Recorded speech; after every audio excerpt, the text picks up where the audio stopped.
Hello, and how are you feeling? Welcome to episode 6 of Coaching from Not a Blue Tree with me, Gary Burns. This episode is all about anxiety and how coaching can assist in addressing anxiety, including how to manage its effects.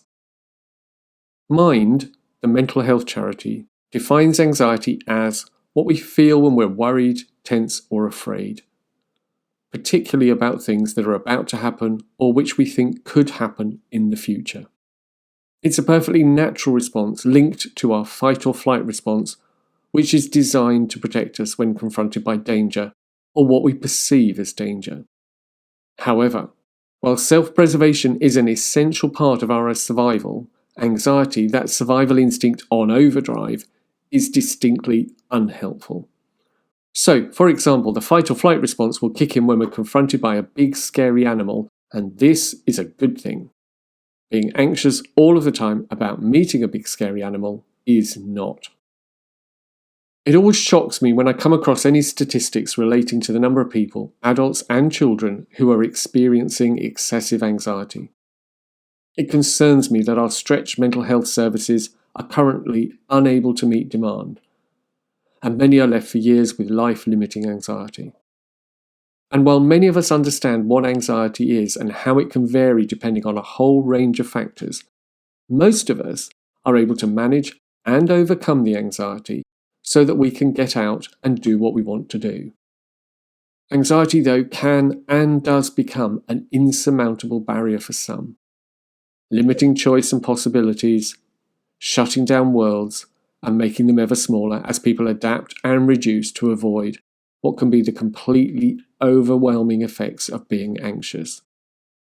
Even those of us who can manage our anxiety do at times feel that anxiety colours our judgment. It can make us less effective and less successful. The anxiety getting in the way and affecting how we think and behave. So, if you can, take a moment to think about the times that you've felt anxious. Is it something that you can control? Or do you find that your anxiety is controlling you? Have there been times when anxiety got in the way of success and achievement? Can you think of occasions when, had the anxiety not been a barrier, you would have thought and acted very differently? Is there a time when you wish you could have got back in charge, which in turn would have led to better decisions and outcomes? I think, if we're honest, most of us can think of occasions when anxiety really did get in the way of what we wanted. For some of us, those occasions are few and far between. For some, they're regular occurrences.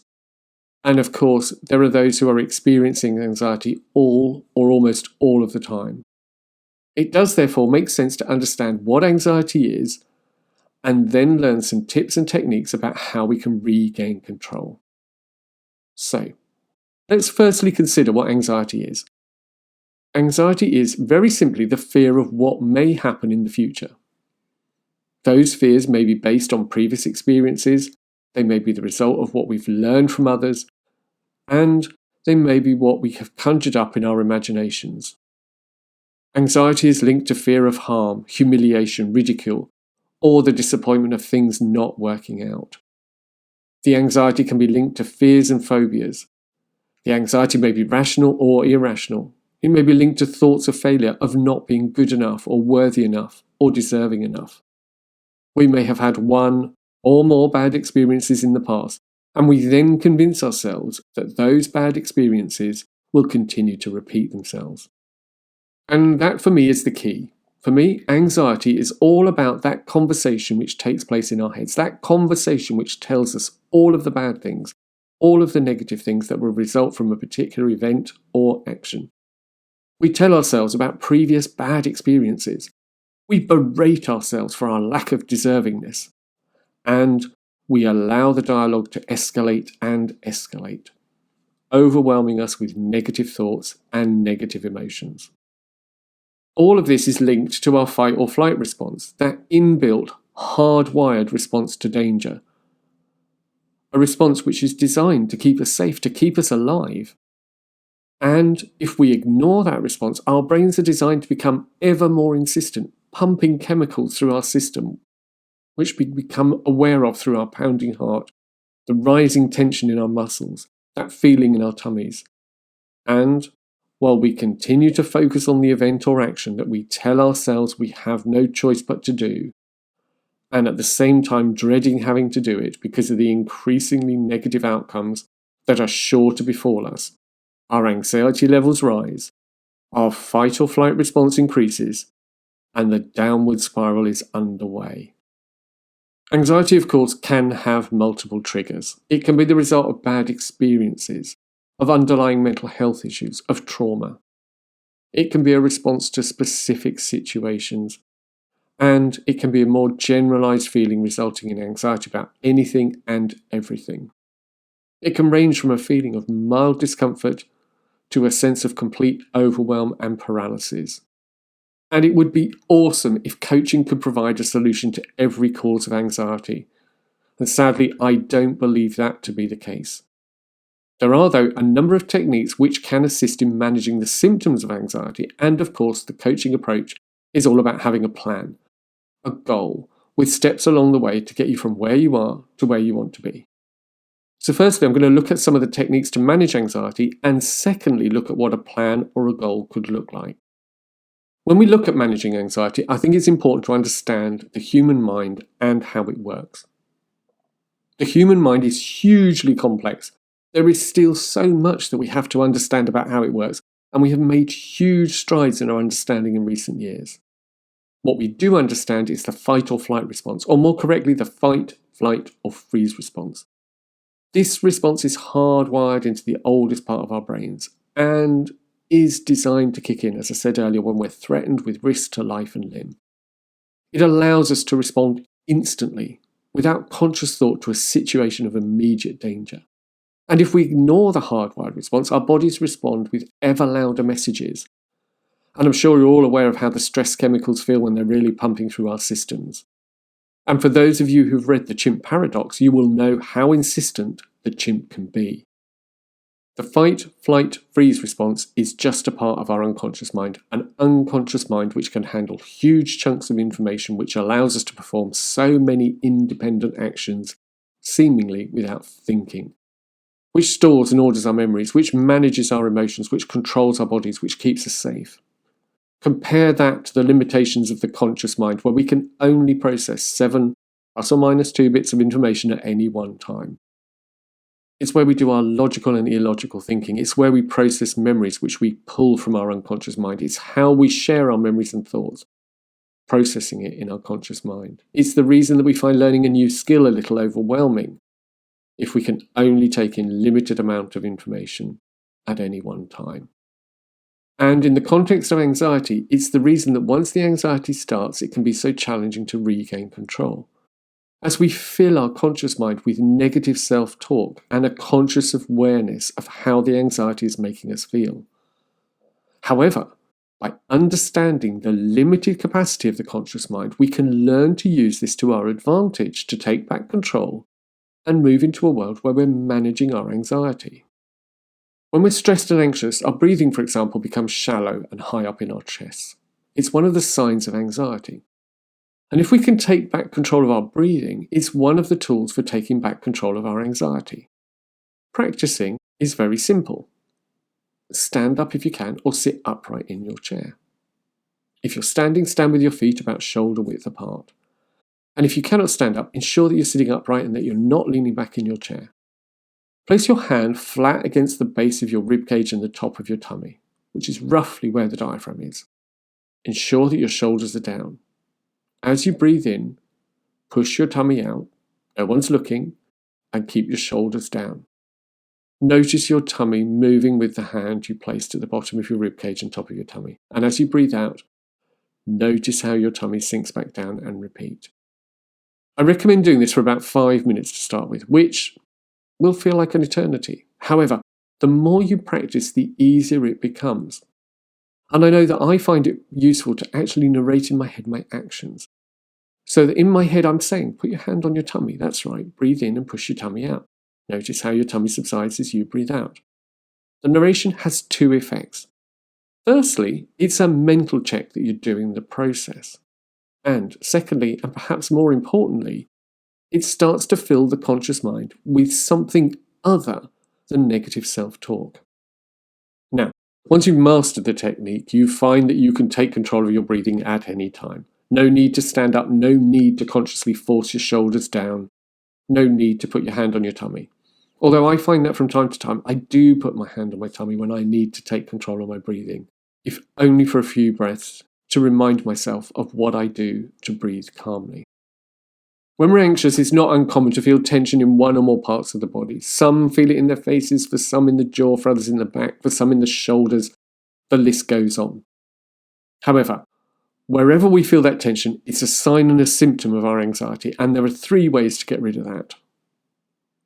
The first is to simply tense up every part of your body, curling up your feet and hands, tensing the muscles in your legs and arms, clenching your buttocks, tensing your chest and abdomen, hunching your shoulders, and scrunching up your face. Hold everything, all tensed up, for as long as you feel able. And then relax it all. Notice the immediate dissipation of the tension and hold on to that feeling. Repeat if needed. The second way is to tense and release each part of the body in turn. Start with the foot, tense and release. Then the other foot, then the legs, then your torso, then your arms, then your shoulders, neck and head. And the final way is to simply tense and release the specific area where your tension sits. For me, it's the shoulders, and all I do now is simply tense my shoulders so that they're almost touching my ears. I hold and then release. Indeed, I've done this so often now that more often than not I can simply tell myself to relax my shoulders. I notice them fall, and the tension has gone. Another really useful technique is peripheral vision. To get into peripheral vision, find a spot on the wall, directly in front of you and just above eye level. You should be looking slightly upwards without straining your eyes. Stay focused on the spot, completely focused. And notice how the longer you stay focused on the spot, the more you can see to the left, to the right, above and below you. And just continue to focus on the spot, noticing how much you can see so much more to the left, to the right, above and below you. Remain focused on that spot, holding your focus on that spot, noticing all that you can see to the left, to the right, above and below you. Hold on to that feeling, stay focused on the spot, continue to focus, noticing how your vision expands outwards. And continue to do this for as long as needed. You'll notice how you become more relaxed, the result of focusing on the process, entering a state in which is calming and which helps get rid of space for negative self-talk. One final technique, which is something of a mind hack, is future projection. A lot of anxiety is driven by a fear about the future, either a general future or a future involving a specific event. If the anxiety is about a future event, a meeting, an appointment, an interview, a phone call, a family gathering, any specific event in the future, one technique to address this and reduce the anxiety is to future project a successful outcome. So the first step is to think about the event and then imagine yourself 15 minutes after the successful completion of the event. And it really does have to be the successful completion. Just imagine the event going exactly as you would like, smoothly, without setbacks, without glitches or challenges, without drama. The event going to plan, smoothly, calmly, one step after another leading to your perfect outcome, exactly as you want. And notice how, the more you focus on that point in time, 15 minutes after the successful completion of the event, how you become more and more relaxed, more at ease, calm, ready, okay. And if you find no change in your state and your emotion, just check that you're imagining a successful completion and nothing else. Only a successful completion. If there is any doubt, any uncertainty, you are focusing on something other than a successful outcome and the process will not work. Now, there are loads of techniques out there. A simple Google search will bring up lots of options, and it's always worth exploring them. However, I think that the most effective techniques are those which work with how our minds and bodies work. And we're all different, so we each need to find our own way. So, what's the plan? What's an ideal outcome? You first need to think about this and what's important for you. Secondly, you need to think about the steps that get you from where you are now to where you want to be. If you need to learn and practice techniques, when are you setting aside time to do so? How much do you want to practice? Your first outing with your newly learned techniques leads to one of two options. You get the result you want or you get something else.